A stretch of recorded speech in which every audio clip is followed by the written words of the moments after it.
Hello everyone, हमारे channel में आप सभी का स्वागत है। आज इस वीडियो में हम जानेंगे अंडर कंस्ट्रक्शन पेमेंट प्लान के बारे में।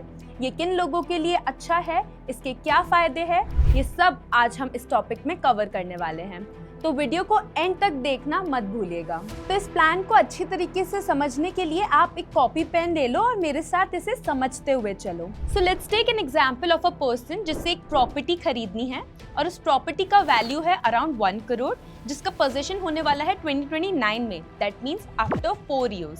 सबसे पहले बुकिंग और रजिस्ट्रेशन करने के लिए you have to pay around 5 to 10% to the builder according to the property plan, and 10% of 1 crore is 10 lakh.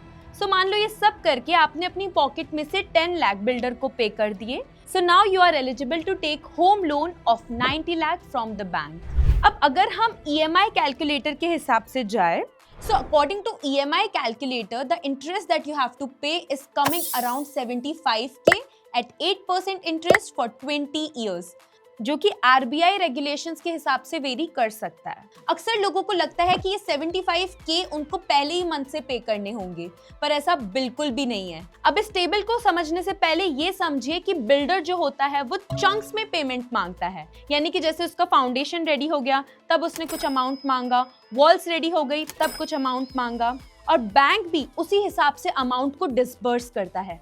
नहीं समझ में आया? कोई बात नहीं, अभी इस एग्जाम्पल के साथ में सब चीजें क्लियर हो जाएंगी। तो मान लीजिए बिल्डर ने मार्च 2025 में आपका फाउंडेशन वर्क कंप्लीट किया। According to this builder is asking around 10%, जो कि होता है मेरा 10 लाख, और बैंक ने सारा प्रोग्रेस चेक करके 10 लाख का अमाउंट डिसबर्स किया। अकॉर्डिंग टू दिस मेरी EMI बनती है around 8,364।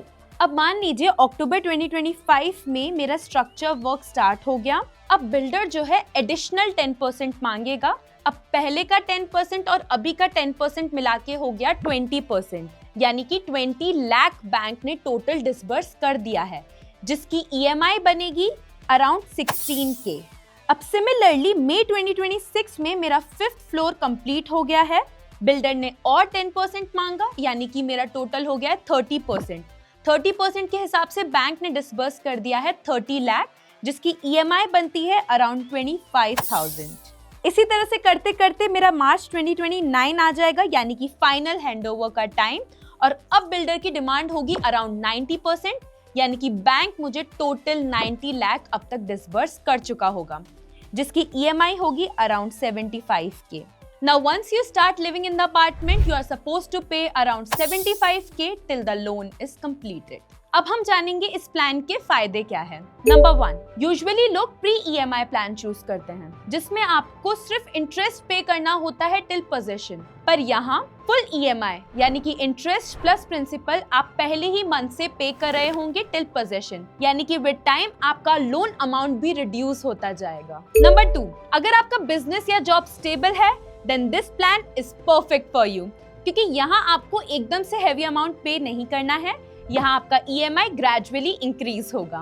So here you can adjust easily according to the income. Number 3, it's a safe plan। यहाँ आपको stages में amount पे करना होता है, जैसे जैसे आपके बिल्डिंग के structures complete होते जाते हैं। Plus, even the bank checks progress before releasing the amount, which makes it extra secure.